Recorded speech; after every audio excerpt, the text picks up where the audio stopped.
critical Senate races with razor-thin margins in a number of states across the country. One we haven't spent time in a deep dive with quite yet is New Hampshire, where Senator Maggie Hassan is going up against the Republican Don Bolduc, who is joining us right now. Don, appreciate you being with us, sir. Hey, sir, I am so excited to be with you guys today. This is awesome. Thank you for the opportunity, and my best to all your listeners. Yeah, so tell us, you're in a race here that looks winnable based on the numbers. Why are you running, and what do the folks in New Hampshire need to know about what you'll do, Don, if you become the next senator from that state? Well, thank you for that question. It's not only winnable because of the numbers, it's also winnable because Senator Hassan has done absolutely nothing for New Hampshire except hurt the people with supporting all of Joe Biden's failed policies, economic, out-of-control spending. She's a spending machine. She's a big government machine. Everything that New Hampshire doesn't like, she's been doing now for the last 5.5+ years. So, you look at the $1.9 trillion omnibus bill, the $1.2 trillion infrastructure bill, the $800 billion Inflation Reduction Act, which I call the IRS Inflation Act or Expansion Act, $240 billion for U.S. chip manufacturers, which was basically a bailout. And then the fact that she wants to and supports the illegal student debt forgiveness, or what I call debt transfer to hardworking people. 5.1 trillion in just a few months. Unbelievable. She's done nothing for the border. She sits on the Homeland Security Committee, and we don't have Homeland Security right now with the crime, the opioid crisis, with human trafficking and all of this. So it's an easy argument to make based off of common sense and looking at what she's done. And Granite Staters are listening because I'm doing what she's not and has not done. I've been to every town and city in this state. I've been campaigning for over 2 years. I've talked to moms and dads. I've held their hand. I've hugged them while they've cried, not knowing whether or not they're going to be able to heat or feed their children, what they're going to do with the cold winter right around the corner. And all she wants to talk about is abortion, which has been settled. It's a state issue. Social Security and Medicare, which the Washington Post just gave Democrats 4 Pinocchios for lying that Republicans want to demolish it. That's not the case at all. So we have a strong case against her not doing her job for Granite Staters, leaving everyone out in the lurch. $700 more a month coming out of their pocket. 1 out of 6 people can't afford their electric bill. Opioid crisis, 200% worse here in this state. Human trafficking out of control. I mean, she is just a disaster, and she knows it. And that's why her and the Democratic Party want to deflect. And that's why we're taking the fight directly to her and saying, hey, enough is enough. We appreciate you coming on. You are, in addition to running for the Senate, you are the recipient of 5 Bronze Star medals, 2 Purple Hearts. You also became a police officer, I believe, at 18 years old and rose all the way to being a general in our armed forces. What do you think about the lack of respect that we see out in our streets right now for police officers, and also the woke version of the military, which I imagine is quite a bit different than the military that you served in? Right. Well, let me take the police officers first.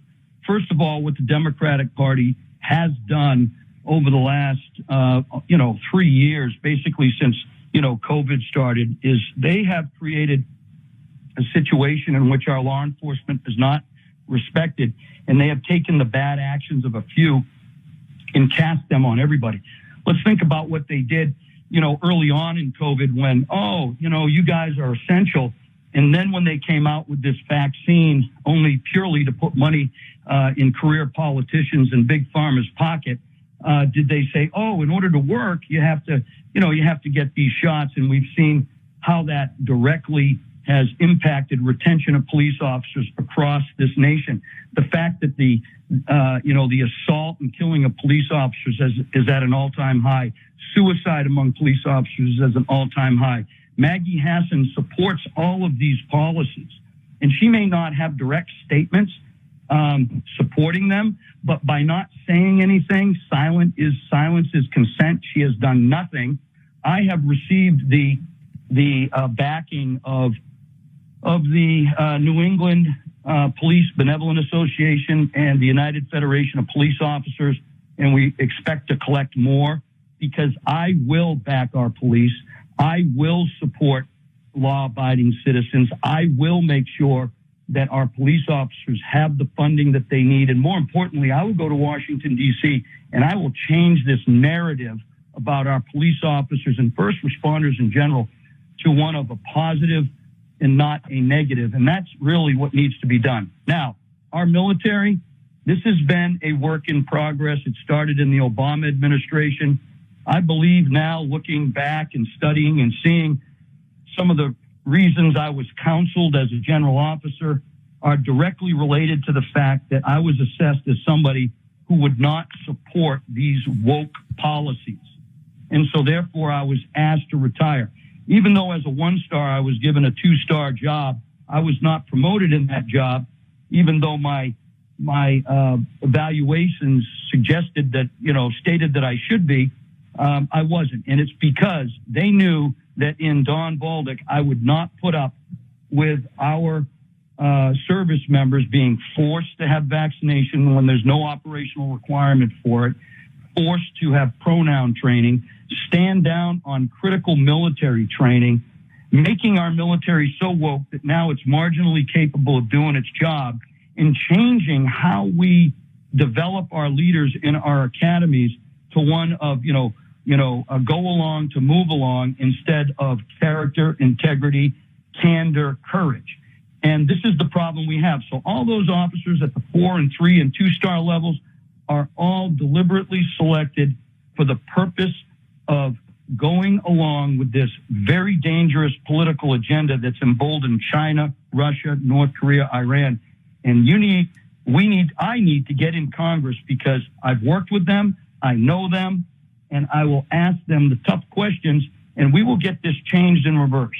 Don, we have people listening all across your state of New Hampshire, including on WGIR in Manchester and WQSO in Portsmouth, as well as all of our podcast and digital listeners.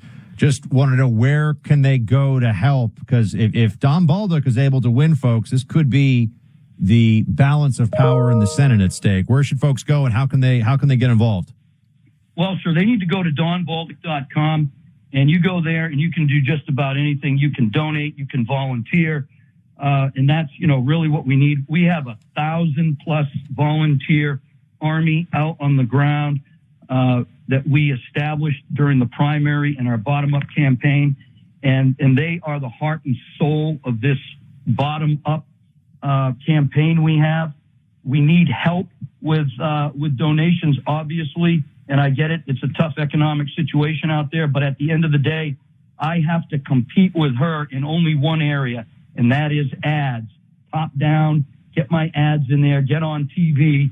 That costs money. Everything else we do with hard work, volunteers, bottom up, every town and city, which she can't do because she hasn't invested in that. She doesn't care about that. So donbolduc.com, join my Facebook supporters page at supporters of General Bolduc, and then go to Twitter at Don Bolduc, and please share our stuff, get the word out, encourage others to support, and we will win, and we will fundamentally change what goes on in Washington, D.C., because I will carry that vote for the people, not for special interests, not for lobbyists, not for rich political elite, but for the people.